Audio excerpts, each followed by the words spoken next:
As I boot up my game, Misty's gym greets me. I level up my party, which initiates the evolution of a few party members.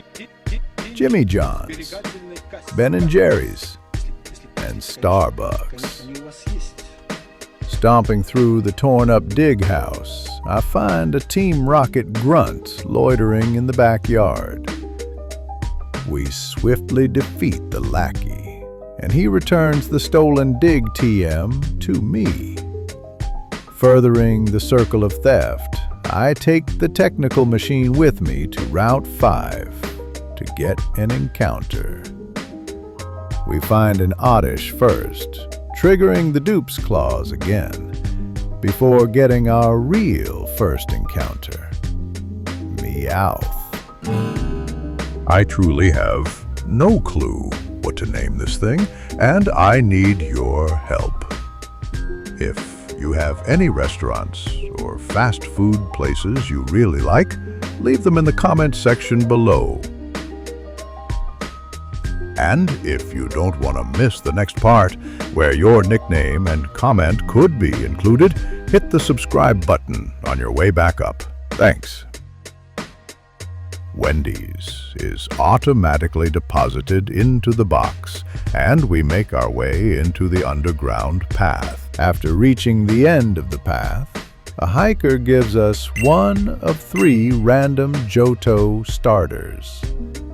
This run, I get a Cyndaquil, which we name Melting Pot. I realize my new team members are automatically being sent to Miami, so I go into the box to make sure they stay in the world of the living. We grab the hidden citrus berry before getting our Route 6 encounter. I excitedly add Wingstop to the reserves once again, and make my way to Vermilion City, home of Lieutenant Surge. Before the team and I do the gym challenge, we have a few stops to make. First, we head west to the fisherman's house, where we receive the Good Rod. Second, we head south to the Pokémon fan club.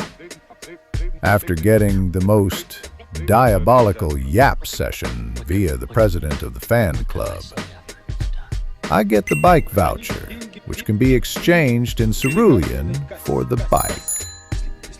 I skip my Vermilion City encounter to head further south to the SS Anne, where we use the newly acquired Good Rod to fish up a Horsey. Horsey gets the name Canes, as in Raising Canes. Once upon the board of the SS Anne, I beelined for the TM for Rest and Brick Break. After securing the technical machines, we head to the second level of the ship, where our rival Brock awaits us. Without any prep and tons of confidence, I walk up to Captain's quarters, where Brock interrupts me, requiring a battle. Lucky for me, Jinx can one-hit KO Brock's first 2 Pokémon. After putting Granbull to sleep, Ben and Jerry switch out for Starbucks to come in. The dog must be super sleepy, because it stays asleep for 4 turns, which is long enough for Starbucks to get the kill with Spark. Our rival's starter finally shows its ugly face. We paralyze it and chip it down using a combination of Water Gun and Spark. That one's for Pikachu. After our deathless rival fight, we head upstairs one more time to talk to the captain and get the HM for cut. I leave the ship and it departs immediately, leaving us stranded in Vermilion. Such is life. So we go to the outside of the gym, which was previously inaccessible. My final random starter yields a Bulbasaur, who is my favorite of the 3 Kanto Pokémon. Aptly, I name it Soul Taco, after one of my favorite fast food places. Our second to last encounter before the gym gives us Diglett in Diglett's cave. Who would have thought? While attempting to catch Diglett, we run into a tough situation. Ben and Jerry's, our starter, has low health, and because of Diglett's ability, we are unable to switch. I have two choices: kill Diglett, losing the encounter and a valuable member for the upcoming electric-type leader, or stay and risk losing Jinx, who, aside from being my starter, has a unique type that includes Psychic, a notoriously strong type in this generation. Choosing the latter of the two options, I stay in and throw one last Pokeball before killing the encounter. Luck stays on our side, and our new friend, Little Caesar, joins the reserves in Box 1. I run around aimlessly in the cave for a while before heading to Route 11, where my final encounter will take place. Route 11 has many interesting encounters. If you decide to fish, you have Pokémon like Phoebus, Wailmer, and Dratini. These Mon are all incredibly strong in their own right, but have little impact on my upcoming gym battle. However, the grass encounters have a chance of providing the ground-type Pokémon Trapinch or Baltoy, as well as the incredibly strong encounter of Abra, who in this game has moves other than Teleport. For this run, I decide to get my encounter in the grass and find an Ekans.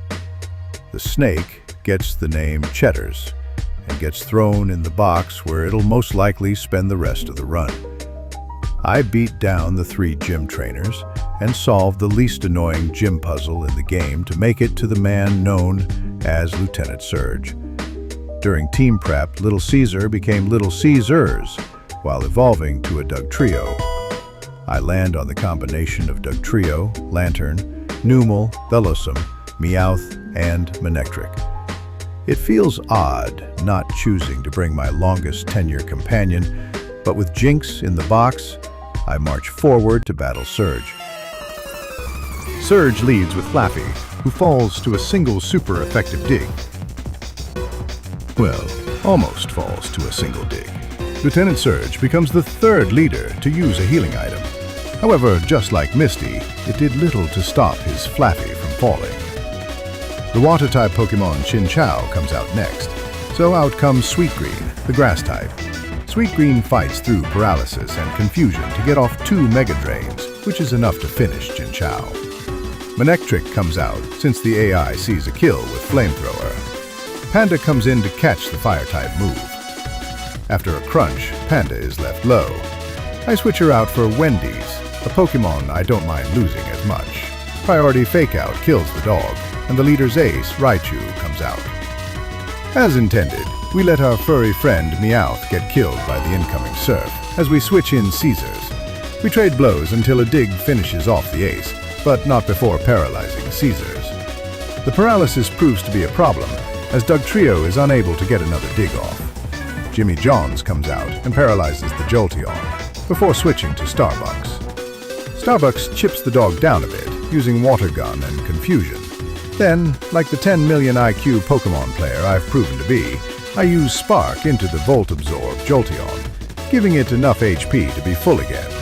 My Fish and Jolteon trade blows a couple more times, and Jimmy Johns comes back in.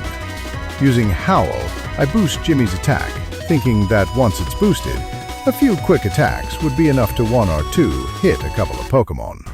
Due to a combination of Quick Attack being a weak move and Jimmy having a weak attack stat, this was not the case, and Jimmy also dies to a Pin Missile. Panda takes the field again to finish off Jolteon, and Surge's final Pokémon, Magneton, is sent out. Starbucks swarms in to face the metal monster. After paralyzing and confusing Magneton, Sweetgreen comes back out to hopefully do some damage. Not much damage is done to anyone other than Sweetgreen, who falls as well. Dugtrio finishes the battle with Dig, netting us a much more loss-filled victory over the Lieutenant. He gifts us the Thunder Badge in return for our companions' lives, as well as the TM for Shockwave, and we head onward toward the next challenge.